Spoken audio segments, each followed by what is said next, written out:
Well, Martin Lejeune is a freelance journalist who has been living with a Gazan family since the end of July, and he joins us now from our Gaza studio. Martin, what's it been like for you and for the family you've been staying with over the past few weeks? Yeah, we faced a lot of problems, Lucy. We had to bake our own bread because bread wasn't available anymore in the bakery or in other shops, and we suffered from lacks of electricity. There was no electricity anymore since the only electricity plant was bombed and destroyed. We did not have water from the tap, and so we had to organize our daily life, and we spent a lot of time fixing problems and organizing the things that we need. Do people there get used to living in fear? Yeah, that's right.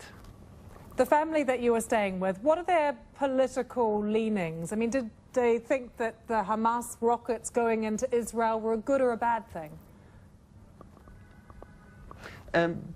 People, no matter which party they support, they support the resistance. They support the resistance fighters. Nearly 100% of the population support the resistance, and they are fine with the fact that the resistance fighters fire rockets towards Israel. They even clap with their hands when they see a rocket that is fired to Israel, and they are not against that.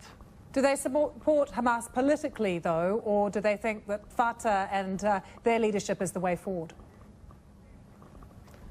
The people in the family, they are more close to Fatah, but even that they are political on the side of Fatah, they support the resistance, even the resistance of the Hamas, the Al-Qassam Brigade. So no matter which political party they support, everybody supports the political, the resistance. Everybody supports the resistance of the Hamas, no matter if socialist or secular.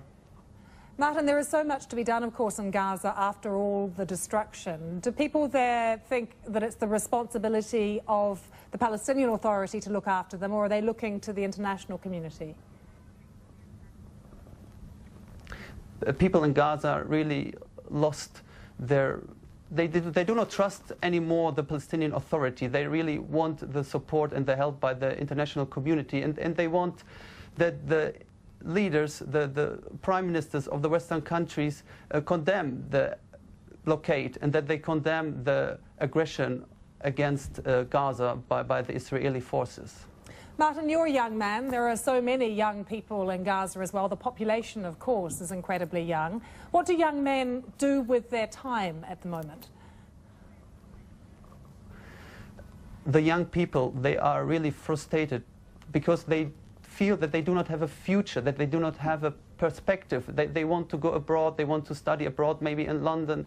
They want to work, they want to have a good life, a peaceful life, but there are no such possibilities in Gaza under the last 8 years of the siege. And it's so difficult for the young people to have a job and to have a decent life. I hear there's a problem with drug addiction as well.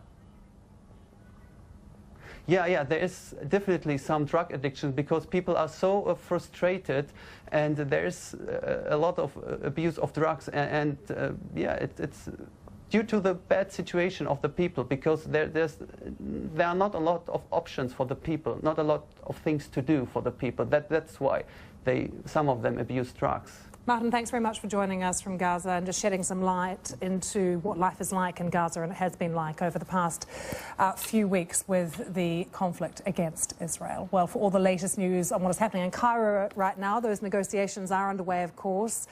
Do go to our website. We've got lots of background for you there and some analysis as well as a backgrounder on the history of the conflict too. That's at bbc.com/Gaza.